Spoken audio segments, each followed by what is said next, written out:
Hello guys, welcome back to the crew Wild Run.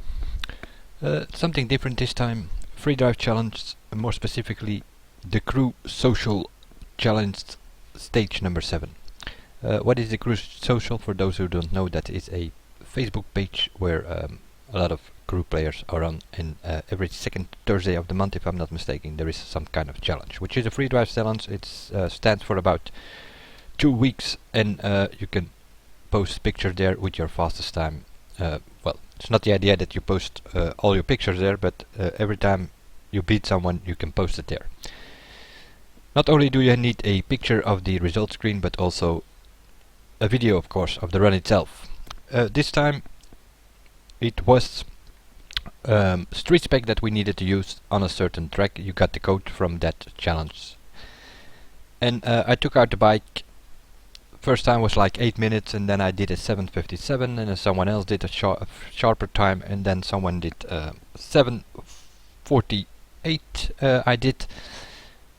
And the guy that first had the fastest time, he had 7:48, I did 7:44, and then he decided to challenge again, and he did it 7:42. So with a couple of hours to go, because the deadline for this challenge is August 15, which is tomorrow. So I decided to do another run. I don't know, it can still be improved, I guess. We will see tomorrow when I will post this video or not.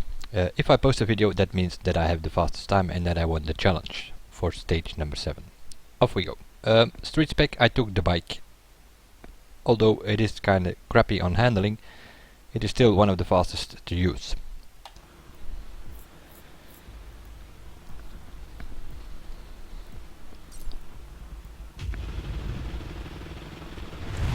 You can cut, and the requirements were basically a street spec.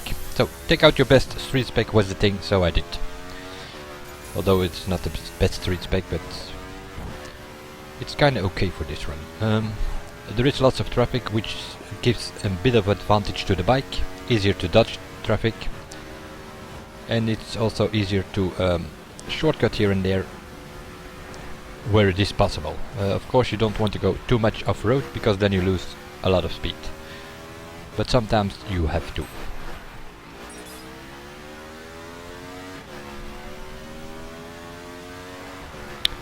Here is one of those examples. It is pretty wide hairpin on the left side there, so I shortcut here and I jump here with the bike, getting a little touch from the hill there, flying over the barrier. And I don't know, I've tried it with some of the cars and it's hard to do. So you can shortcut a bit more to the right where you come next to the barrier, but still it's hard to do with the car, so that's another reason why I took the bike.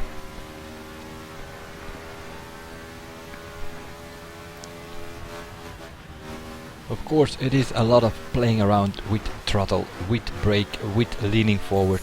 In some situations you need to go off the lean forward key for sure, because otherwise this bike is going to do stunts on you. Seeing I play with the keyboard, it is pretty tricky and sharp, some of these corners for me, but yeah. Then I slow a bit down more. Here that is a big white hairpin. If you go around, so I'm going this way, shortcut, and then we come to this checkpoint. It is a bit tricky. If you come too fast, you're on the wrong side of the barrier, so if you come too fast, it's not working. So I had to go across the barrier and then steer right here, and then you get it. So you don't really have to turn around. 1 or 2 seconds loss, or 3 if you have to do, but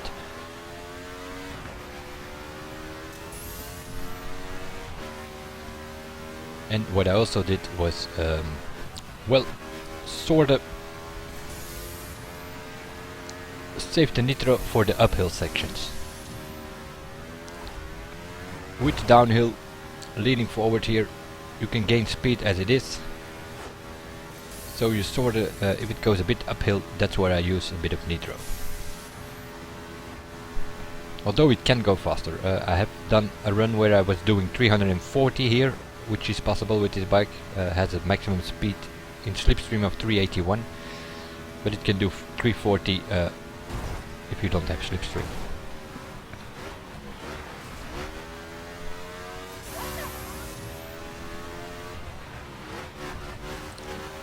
Bit careful here on the off-road with the bike, it slides a lot.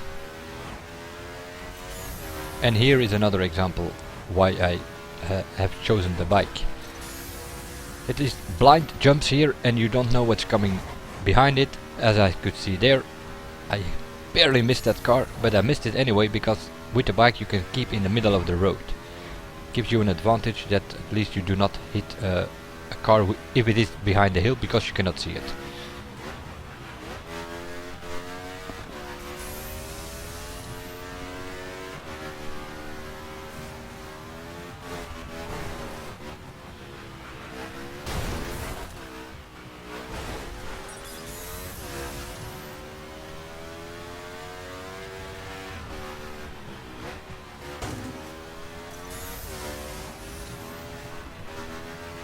Also here, it's not like I'm doing big cuts, but just here, this time, little cut, a little shortcut, it's good enough to win you 1-2 seconds. And that's where you kind of win it, I guess, in the end. But we'll see. I did improve 4 seconds with the best time, so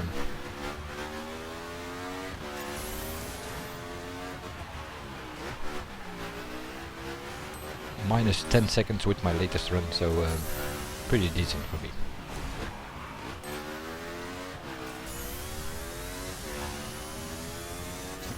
But you are bound to hit a little car or a tree or something. Eventually you will hit something. That's how it goes. But all in all, this was a pretty clean run, and that's probably why it's my best time. Also here, go off throttle a bit.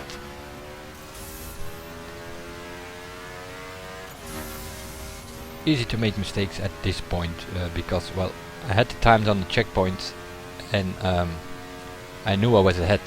So I knew I had a chance to beat the best time here. And that's usually the points where you start making mistakes, isn't it? Also here, enough braking so that you can easily make this corner, otherwise you're going towards the tree in off-road and you lose a lot of speed.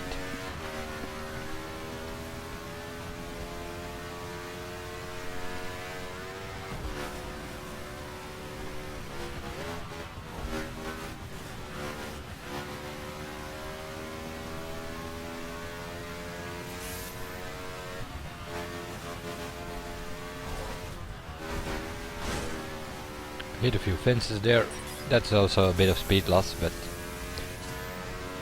if all you're gonna hit on an 8-minute run or somewhere close is a few fences or a fence post to more specific, then it's still okay, I guess.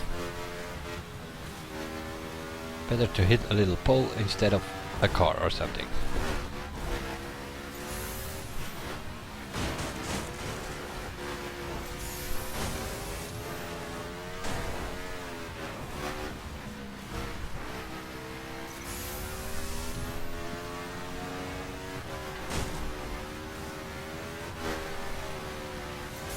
Also here a bit too long in the off-road.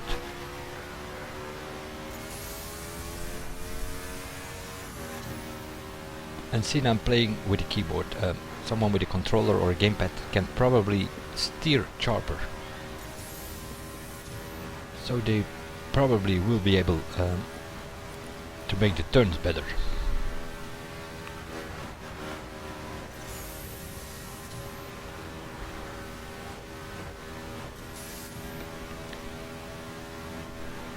My best time so far was 7:48, and there you see the finish, and I'm here with 7:20. So I took it a bit easier here on this with 4 cars on the bridge. Also here, off the lean forward key.